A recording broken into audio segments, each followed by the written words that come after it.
church, we are in 1 Samuel chapter 18, and what I love about this chapter is that it challenged me, and I had to look and see who is on the throne of my life.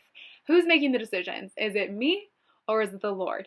And Jonathan and Saul kind of beautifully illustrate this battle that we're constantly in when God presents what's next for us in our life. Are we on board? Do we submit, even if it might not be what we had envisioned? Or do we fight against God and say, no, no, no, no, Lord, I've got it? So let's pick it up in the text. This happened just after David destroyed Goliath, and he's having this interaction with Jonathan, who is Saul's son. After David had finished talking with Jonathan, Saul became one in spirit with David, and he loved him as himself. From that day, Saul kept David with him and did not let him return home to his family. And Jonathan made a covenant with David because he loved him as himself. And Jonathan took off the robe he was wearing and gave it to David along with his tunic and his sword, his bow, and his belt. What I love about this covenant that was just made here is that Jonathan ends up being one of David's best friends and greatest sources of encouragement up until the day that David dies.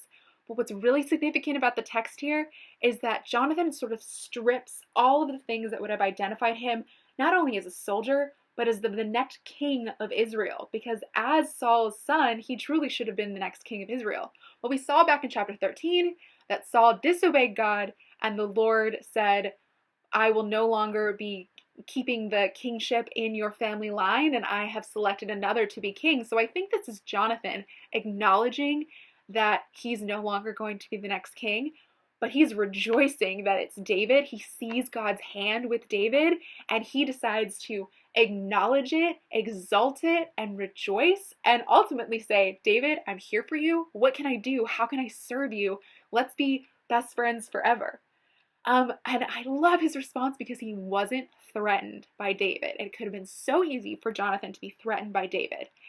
And I have to think to myself, when I see other people getting what I want, when I see them getting bigger blessings, or when people have better abilities than me, do I rejoice in those things with them and the Lord and acknowledge that all of those good things are from God? Or do I start to harbor jealousy and anger and frustration with God? So that's how Jonathan reacted to the Lord's hand being on David. Let's see how Saul reacts. Let's pick it up in verse 6. When the men were returning home after David had killed the Philistine, the women came out from all the towns of Israel to meet King Saul with singing and dancing, with joyful songs of timbrels and lyres, and as they danced, they sang, Saul has slain his thousands, and David has slain his tens of thousands. Saul was very angry. This refrain displeased him greatly. They had credited David with tens of thousands, he thought, but me with only thousands? What more can he get but the kingdom? And from that time on, Saul kept a close eye on David. So Saul's jealous, he's frustrated, and he sees that God's hand is on David. And he already knows that the Lord has picked someone else to be the next king. So that's why he's constantly on the lookout. He feels threatened. He is not embracing God's plan, even though he clearly sees that David has been blessed and anointed by the Lord.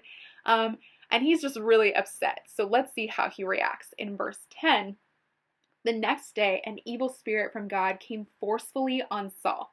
He was prophesying in his house while David was playing the lyre, as he usually did. Saul had a spear in his hand, and he hurled it, saying to himself, I'll pin David to the wall. But David eluded him twice. So David, doing his normal servant duties for Saul, he was playing the lyre. This is something that happened even before he battled Goliath. And Saul decides to hurl a spear at him, try and kill him. And what does he do? He keeps playing. And Saul tries to kill him again. And this is the first two times of many times that Saul is going to try to keep killing David. And David keeps his cool, and he just keeps playing. He keeps worshiping. He keeps serving.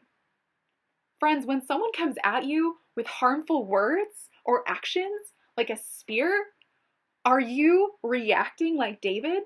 Are you saying, okay, God, I'm going to keep faithfully serving you. I'm going to keep loving this enemy, because that's what we're called to do. We're not called to an eye for an eye or revenge. I love David's response. He just continued to worship. He continued to acknowledge that God was in control. So let's take it all together here, fam. When God presents something for you in your life, his will and what's next for you, are you embracing it like Jonathan? Even if it doesn't look like you thought it was going to look. You have to imagine that Jonathan envisioned his life as king one day.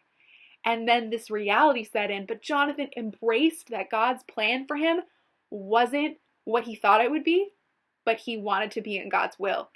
Or maybe you're holding on to something like Saul was holding on to the throne as much as he could.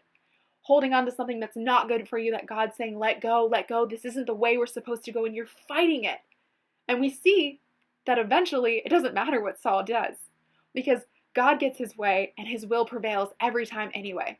So let's learn this lesson and let's be like Jonathan. Let's be encouragers to our friends, celebrate other people's victories, and don't be threatened, because God has enough abundant love and blessings to go around, and his plan is great for you and I. Bye, friends.